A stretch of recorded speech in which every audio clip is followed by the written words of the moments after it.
Thank you, Father. Glory and all honor belongs to you. Thank you, Jesus. Let our minds be in you and our hearts, Lord. Spirit or soul be body. Hallelujah. Thank you, Jesus. Magandang umaga po sa lahat sa inyo sa ating bansang Pilipinas, mga kapatiran sa Mighty Warriors Christian Fellowship, sa Doha, ang QICM, mga kapatiran dyan, Qatar International Christian Ministries, at ganun din ang mga Reyes, Dizon families na nandyan pa rin sa Doha. Sa lahat po na i-forward ang pag-aaral na ito, good morning, a blessed good morning po sa inyo, at welcome po sa ating pag-aaral. We thank the Lord for today, sapagkat ito po ay isang araw na pinagkaloob ng Panginoon. Let's come to the Lord in prayer. Nagpapasalamat kami muli sa panibagong araw na pinagkaloob niyo. Salamat po, Panginoon, sa inyong mga salita. Pampatibay, Panginoon.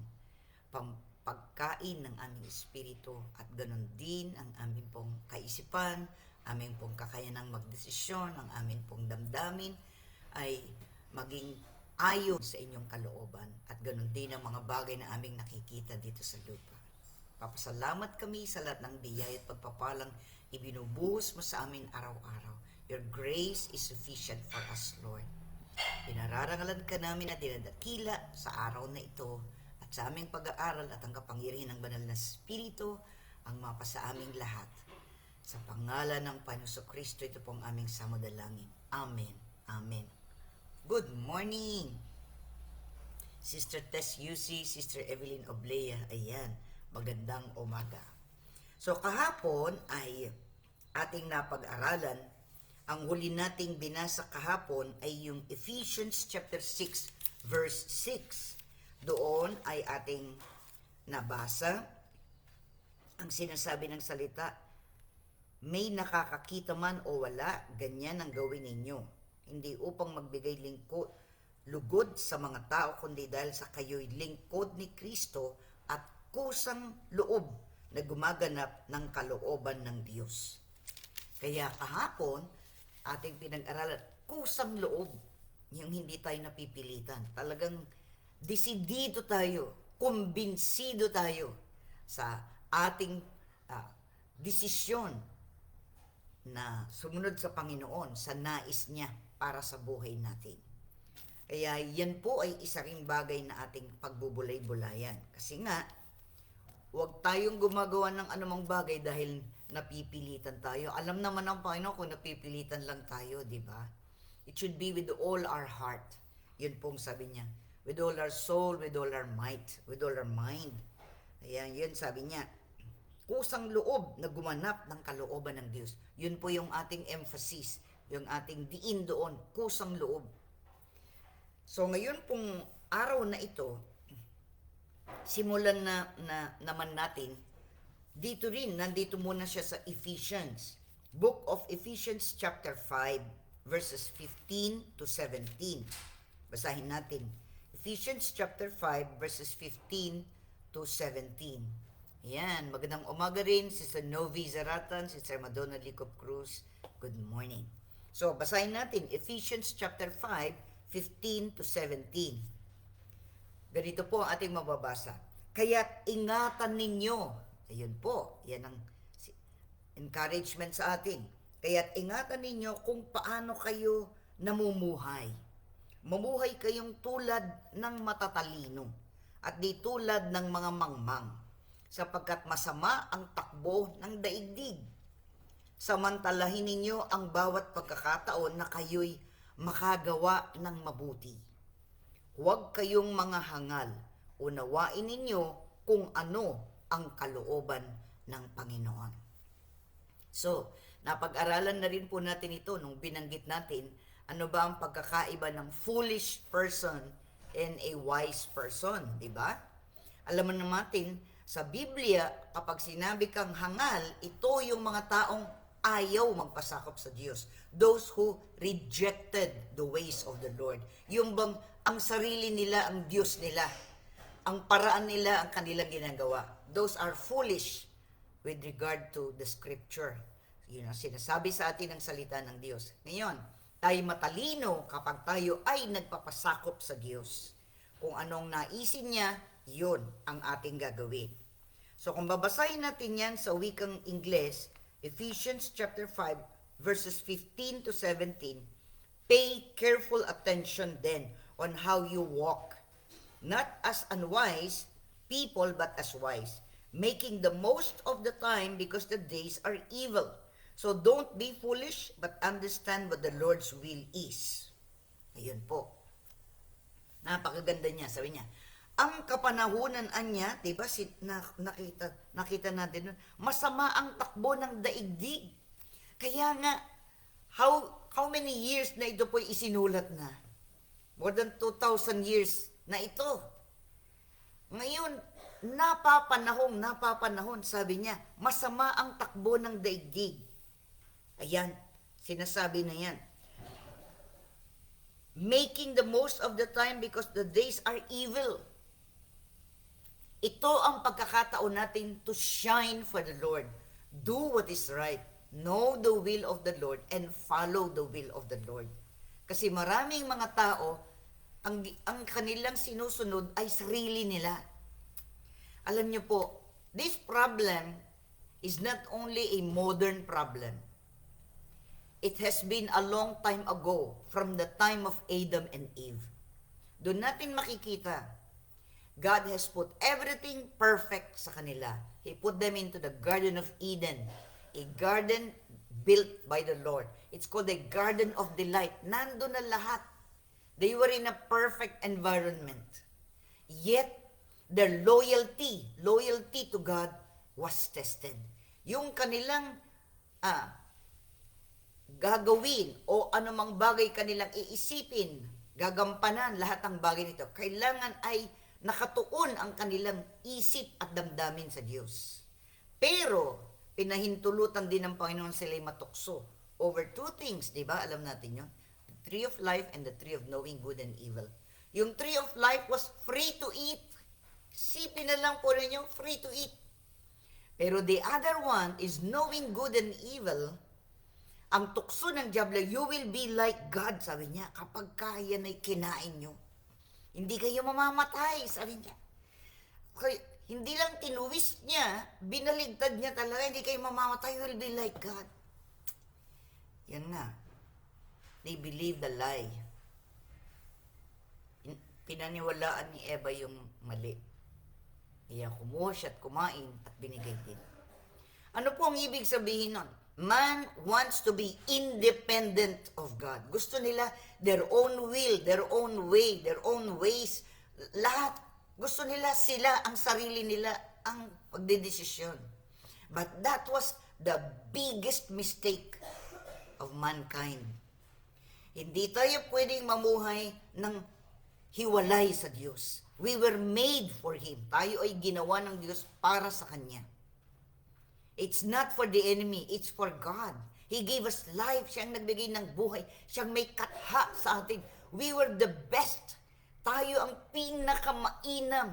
The human being, perfect na ginawa niya yan. Made of flesh, oo. But still, nandun yung ating kaluluwa in our spirit. Siyempre, ang enemy, he cannot be a human being. He cannot. He was created to be an angel, pero he rebelled against God. Kaya nga, yung gustong-gusto niya na maghari siya, yun pa naman ang binigay ng Diyos sa tao. You will rule over the earth, the trees, the plants, everything I have created, ikayo ang mamamahala. And that's what He wants. Diba? So, tinukso niya para makuha niya yun. Kaya, He twisted the Word of God. Kaya ganyan ang nangyari. Nagsarili si Adan at si Eva. At hanggang ngayon, ganyan pa rin ang ginagawa ng tao. Kaya nga, He offered life back to us. Inialay uli niya sa atin na tayo magkaroon ng totoong buhay. Connected with God. Not separated from God, but connected. And we can only do that through the Lord Jesus Christ. Para maibalik sa atin ang nawala. First, ang nawala is our relationship with God. Namatay yon, it died. Kaya only the soul and the body lives. Kaya nga, hanggang ngayon, ang mga tao, they still insist. Gusto pa rin nila yung sarili nilang plano. Gusto pa rin nila yung sarili nila. Gusto nilang mag-decide on their own. Kaya nga, nasadlak ang tao sa iba't ibang uri ng problema at kasalanan sapagkat humiwalay siya sa Diyos. But thanks be to God, sa Diyos pa rin ang ating pagpupuri at pasasalamat. Nagpadala siya ng deliverer. Nagpadala siya ng redeemer, savior, in the person of the Lord Jesus Christ. Kaya once na tayo ay tumanggap na sa Kanya bilang sariling tagapagligtas, isa pang dinidecide natin, we will no longer live for ourselves, but we will live for God and His purpose or purposes for our lives. Kaya nga, ang ating pamumuhay araw-araw, practical ang mga binibigay ng Panginoon sa atin. They are all written down. Kaya nga, sabi niya, mag-ingat tayo at maging matalino sa ating pag-iisip. Kailangan ng Panginoon ang sinusunod natin. Kapag yan ang ating ginagawa, we will have all the things at higit pa ang ibibigay ng Diyos when we would want that path. Kung gusto natin yung daan na iyon na sinasabi ng Diyos sa atin, na purpose niya, hangarin niya para sa buhay natin. Tayo na rin ang pinakamagiging masayang tao kahit na maraming mga pagsubok o mga sigalot dito. Kasi nga, we would want to live for the Lord, pero hindi naman natin sasaklawin ang buhay ng ibang tao. Sarili natin ang gusto nating magbago at maging maayos. Kaya nga may tunay tayong pagbabago dahil kay Kristo. Pero marami ring mga taong hindi kumikilala sa Kanya, kaya nagkakaroon ng pagkakasalu-salungat. Kaya nagkakaroon ng maraming mga challenges sapagkat hindi mo naman kayang baguhin ng sino man. It is personal. Ito ay pang sarili. Kaya minsan, nahaharap tayo sa maraming mga pagsubok. Dahil na rin sa kakulangan nating lahat. But thanks be to God, ika nga, God has already made a solution. Nagbigay siya ng solution sa atin. Kaya sabi niya, ingatan ninyo kung paano kayo mamuhay. Ingat.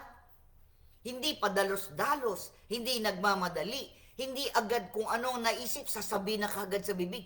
Wait. Maghintay ka muna bago ka magsasalita. Will it bring glory and honor to God? Ito ba ay katotohanan na sinasabi niya? Sinasabi na ng Panginoon sa atin. Sabi niya, ingatan ninyo kung paano kayo mamuhay. Mamuhay kayong tulad ng matatalino. Sabi niya, masama ang takbo ng daigdig. Kaya nga, samantalahin ninyo ang bawat pagkakataon na kayo makagawa ng mabuti. Huwag kayong maging hangal. Unawain ninyo kung ano ang kalooban ng Panginoon. We really need to understand. Diba? Okay. Marami pa yan. Mga talata. Ano pa po? So, kailangan mag-ingat tayo sa ating pamumuhay, maging matalino. Huwag tayong magpapalinlang. Siyempre, no? Huwag tayong magpapalinlang. Be wise. Yung wisdom that comes from God. Alam naman natin, the fear of the Lord is the beginning of wisdom. And if anyone lacks wisdom, let him ask of God. Ngayon, ano pang mga talata? Colossians chapter 3 verse 15. Colossians 3:15. Lipat naman tayo sa Colossus. Colossians chapter 3 verse 15. Colossians 3:15. Colossus, ikatatlong kabanata, talatang 15. Sabi dito, at paghariin ninyo sa inyong puso ang kapayapaan kaloob ni Kristo. Sapagkat ito ang dahilan kaya kayo tinawag upang maging bahagi ng isang katawan. Magpasalamat kayong lagi. Yun po ang sabi sa atin. Let peace, hayaan nyo ang kapayapaan. Kaya alam nyo po ganito. Ang kapayapaan ang laging sinasabi ng ating Panginoong Kristo. Always peace, kapayapaan. Magmula pa sa lumang tipan, sa bagong tipan, peace be with you. ang kapayapaan ang mapa sa ating lahat. Because peace comes from God alone. That's one of the fruit of the Spirit. Kapayapaan. Kaya kapag ang mga bagay ay hindi kapayapa, what do? Sasangguni ka sa Panginoon. Panginoon, hindi ako mapayapa sa bagay na ito. Ano po ba ang wasto? Diba? It is important na tayo namumuhay ng may kapayapaan. Hindi po yung kapayapaan na walang kaguluhan dito. Hindi po. There is an inner peace sa kalooban natin, sa kaisipan natin, sa damdamin natin, na ang Diyos lang nagbibigay. Peace that passeth all understanding. Kung babasahin po natin yan sa wikang Ingles, sabi po sa atin, and let the peace of Christ, ayun, mas madiin dito, let the peace of Christ, ang kapayapaan na bigay ni Kristo, to which you were also called in one body, rule your hearts. So, ang paghahari sa atin is the peace of God, di ba? Una, we know the love of God, for God so loved the world, that He gave His only begotten Son. Isa tayo doon. He loves us so much. Kaya ang pag-ibig din ang nag-draw sa atin to come to the Lord, because He told us He loves us, that's why He saved us. Gusto niyang maibalik ang ating relasyon sa Kanya, sa Diyos, sa pamamagitan ni Kristo Jesus. And then joy, yung kagalakan also comes from, yung kagalakan ay hindi nagsasabi, hindi yun yung kung meron ka, masaya ka, kung wala ka, malungkot ka. Hindi. The joy of the Lord is what God gives. Ibinibigay ng Diyos yan. Only He, siyang nakapagbibigay niyan. Kahit anong circumstansya, you still have the joy of the Lord. And then peace that passeth all understanding. Kaya hayaan natin ang kapayapaan ng ating Panginoon Kristo ang maghari sa atin. Rule over us. Kaya kapag ang isang bagay hindi mapayapa, kung hindi ka napapayapa, payapa sa iyong pag-iisip, sa iyong pandama, sa iyong mga kilos, you need to stop and pray to the Lord. Lord, hindi po ako payapa. Ano ba ang bumabagabag sa iyo? Sabihin mo sa Panginoon, ano bumabagabag? Ano yung alalahanin mo? Ano yung mga bagay na nandiyan sa isip mo? You have to open that to God. Kaya nga, ang sabi niya sa atin, let peace rule over us. Yan ang sinasabi niya. Paghariin ninyo sa inyong puso ang kapayapaang kaloob ni Kristo. Sapagkat itong dahilan kaya kayo tinawag upang maging bahagi ng isang katawan, magpasalamat kayong lagi. And one of the things as well is always be thankful. Huwag nating tinitingnan yung kakulangan. Yung tinitingnan na lagi ay yung biyaya na ibinibigay ng Diyos sa atin. Dito sa mundong ito, I want to get that. Akin. Gusto ko yan, gusto ko dito. Hindi po ganun ang style ng isang mananampalataya. Lord, the Lord will provide for our need, not our wants. Ang kailangan natin ang ibibigay ng Diyos sa atin at hindi yung gusto natin. Pero alam niyo po, kapag ang concentration natin ay ang matupad ang kalooban ng Diyos sa buhay natin, pati na yung mga minimithi nating ibang bagay, ibinibigay din ng Diyos yan ng sobra-sobra sa atin. Naalala niyo po si Solomon. Si Solomon, hiningi niya ang karunungan to be able, the wisdom to rule, to administer a whole nation. Kailangan ko ito, sabi niya, para maging epektibo siyang hari. And so the Lord, natuwa ang Panginoon sa kanya. Hindi lang karunungan, kaalaman, katalinuhan ang binigay kay Solomon. Dinagdagan pa niya ito ng karangyaan, ng lahat ng bagay. He became the wealthiest person that ever lived. All because he asked for God's best. Hiningi muna niya sa Panginoon yung pinakamainam na kanyang dapat gawin bilang isang hari. And God provided that, and God added more sa kanya. Kaya sa bagong tipan, ang sabi sa atin, seek ye first the kingdom of God and His righteousness, and all these things shall be added unto you. Ina-assure na tayo ng Panginoon, He will provide for all our needs. Are we following the Lord? Are we obedient to the Lord? Do we want to follow Him all the days of our lives? The Lord respects that. Alam ng Panginoon ang loyalty. We should be loyal, di ba? Kailangan talaga nakatuon. Kaya kung inyo napapansin sa ating mga napag-aaralan, marami yung mga pagpapalang conditional. Conditional. Ibig sabihin, if you do this, then God will provide for that. Di ba? Kapag ito'y gagawin mo, ito yung magiging mangyayari sa iyo. Conditional kasi nasa sa atin, we have to make a decision on our own. Lord, I will follow you on the basis of what you want for my life. Basihan ito kung anong kalooban mo para sa akin, yun din ang gusto ko. I want to do that. I want to be faithful to you, to be loyal to you. Loyalty is very, very important again. Amen po ba? We should be loyal to the Lord. Yung hindi yung pabago-bagong isip mo. Ngayon, nasa Panginoong Hesukristo ka, tapos susunod na araw, iba na naman. Susunod na araw, iba na naman. Hindi po ganun ating buhay. Consistent tayo, consistent. Tuloy-tuloy lang. Hindi nagbabago, hindi pabago-bago. Ayaw ng Panginoon pabago-bagong isip. Kapag anya kayo pabago-bago, para tayong alon, pag ganyan-ganyan lang. Walang napupuntahan, pabalik-balik lang na gano'n. Kasi, hindi tayo consistent. Ang kailangan natin ay tuloy-tuloy. It's like a river. Diba? Tuloy-tuloy ang daloy ng mga rivers natin. Ganon din. Following the Lord ay tuloy-tuloy lang. We never stop. The water flows. It's always fresh. Napakabuti po ng Panginoon.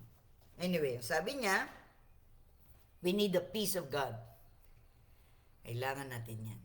Let peace rule our hearts. Kaya kapag nanguguluhan ka, it doesn't come from the Lord. You need to come back to God and say, Lord, whatever it is. Kung ano man ang nagiging dahilan na hindi ako payapa, hindi ako makatulog, hindi ako mapahinga, Lord,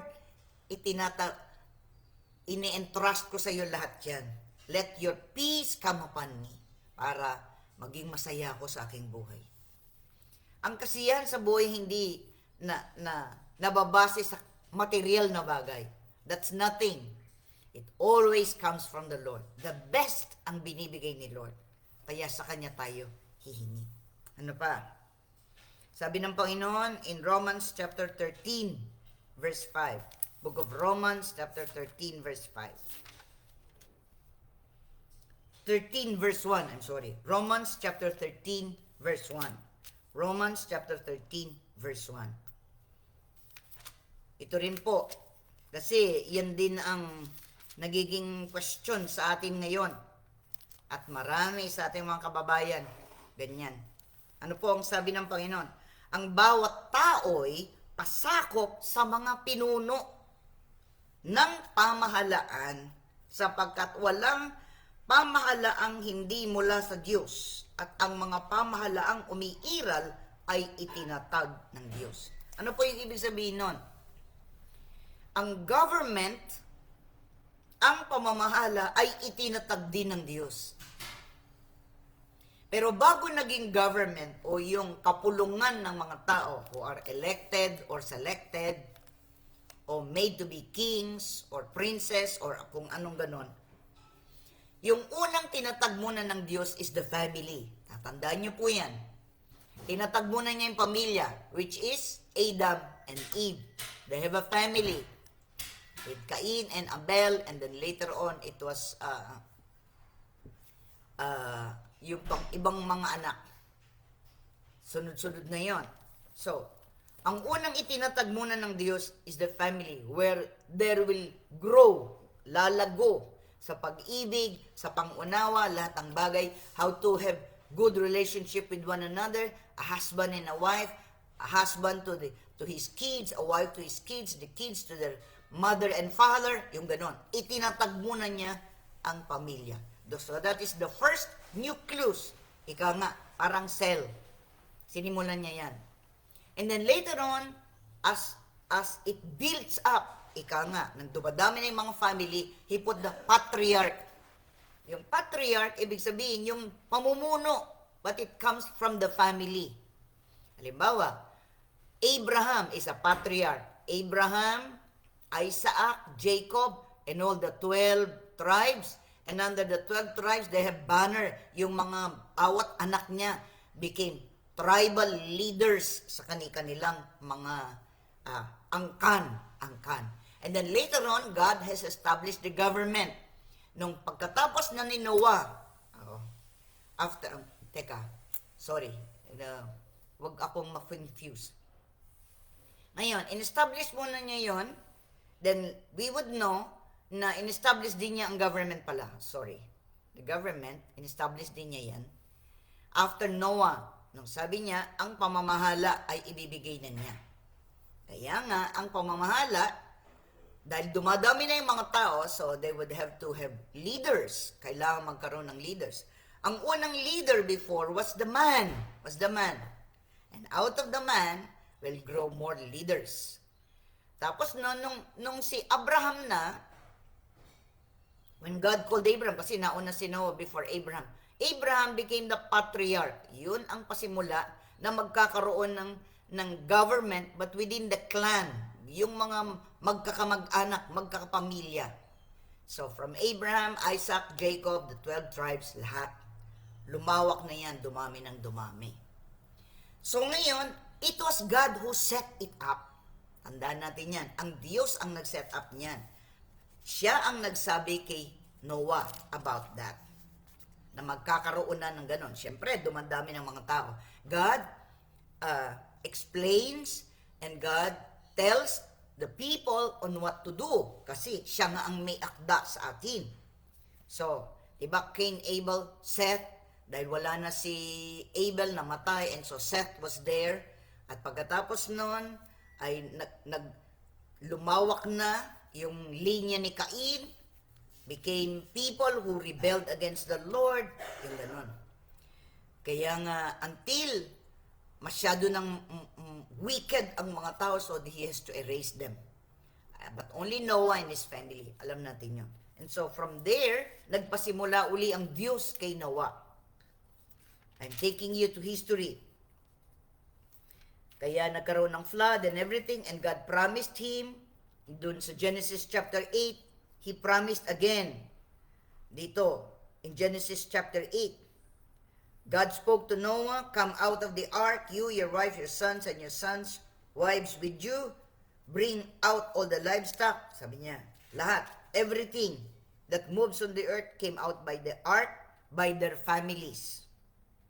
Then Noah built an altar to the Lord. He took some every kind of clean animal and every kind of clean bird and offered burnt offerings to the Lord on the altar. When the Lord smelled the pleasing aroma, he said to himself, I will never again curse the ground because of human beings, even though the inclination of the human heart is evil from youth onward. And I will never again strike down every living thing as I have done. As long as the earth endures, seed time and harvest, cold and heat, summer and winter, and day and night will not cease. So, nagkaroon uli ng covenant dito in chapter 9 with Noah.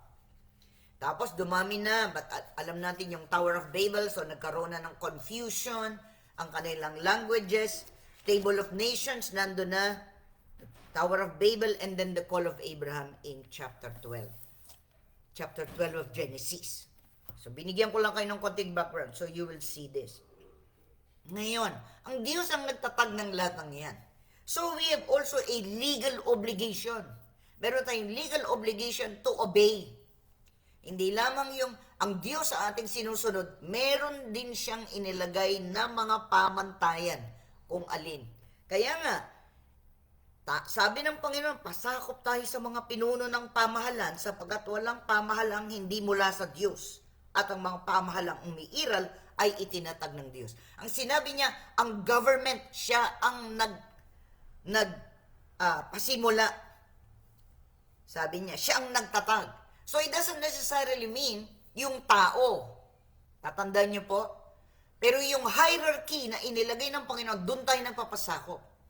So kung ang mga taong may tungkulin ay hindi gumagawa ng kanilang mga dapat ginagawa, pananagutan nila yun sa Diyos. Pero tayo, ang kailangan natin gawin ay manalangin para magkaroon ng matatag na gobyerno na magiging pagpapala sa lahat ng tao. We don't always blame others kasi yan po ang laging ginagawa ng tao. They blame. Kasalanan ni ganyan, kasalanan ni ganyan, kasalanan ni ganito, kasalanan ni ganyan. Marami na silang ginawa. Teka lang, Kapag tayo nagrereklamo sa ganung punto, parang sinasabi natin, Lord God, you made a mistake. Why did you make a government? Kaya, tatandaan po natin, we have to pray for those who are in authority. Pray for those who are in authority. Sapagkat pananagutan din nila sa Panginoon kung ano mga pinaggagawa nila.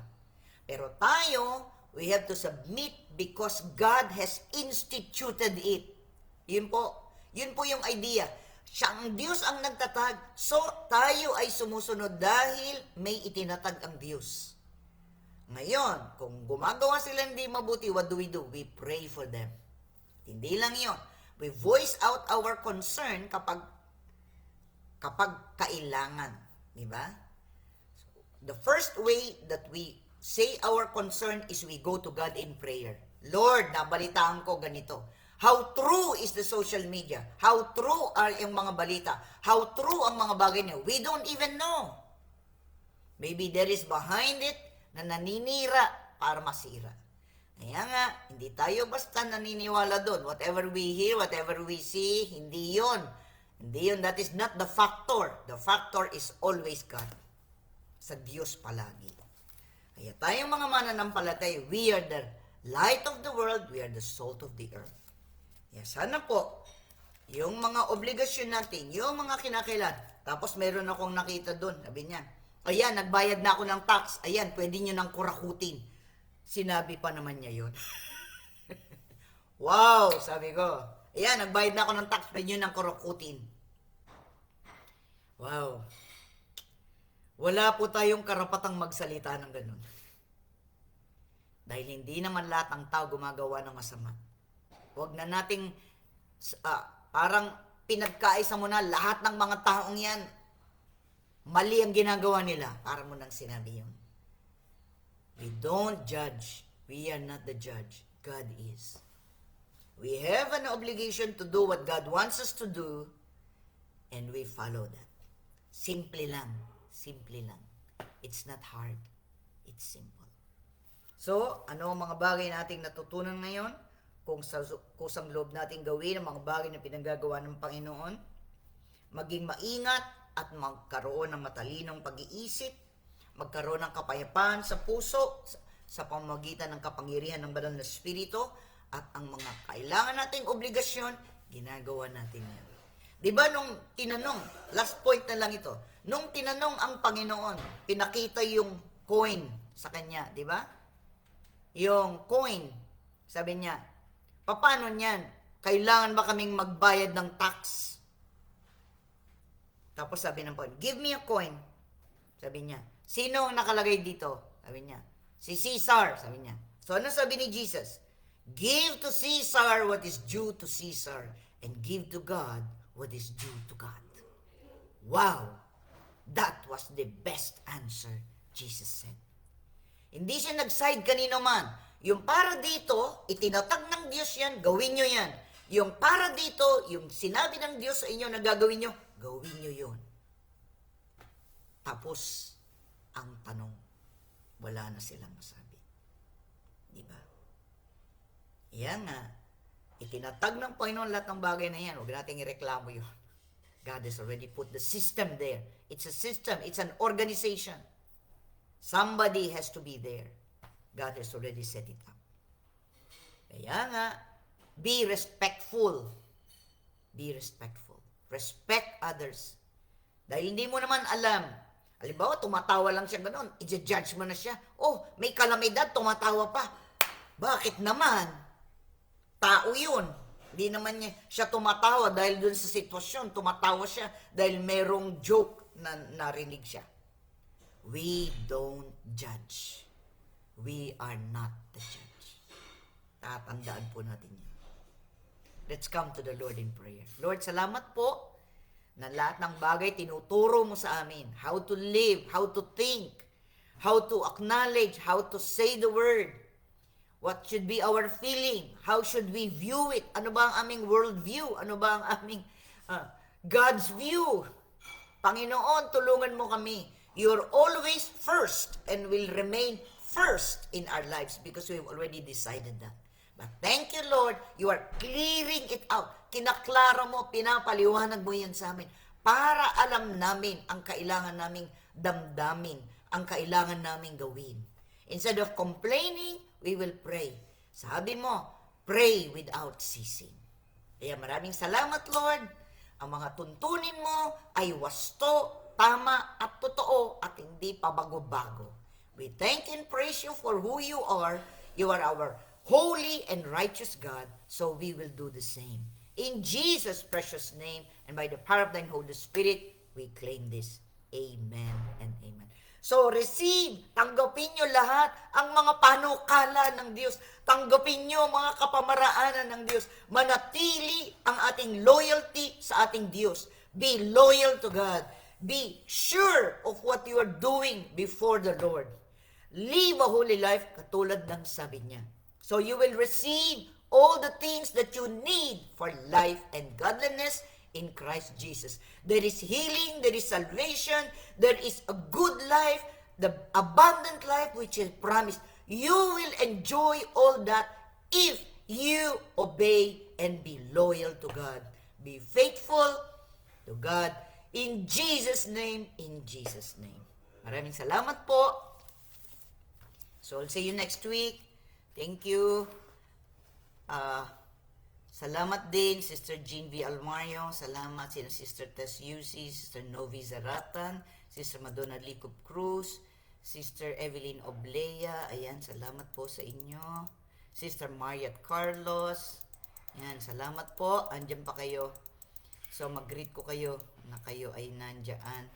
Thank you so much sa inyo po. Spread the word. Tayo po ang modelo. We set the pace. God bless po. I'll see you Tuesday to Thursday for our Bible studies. God bless.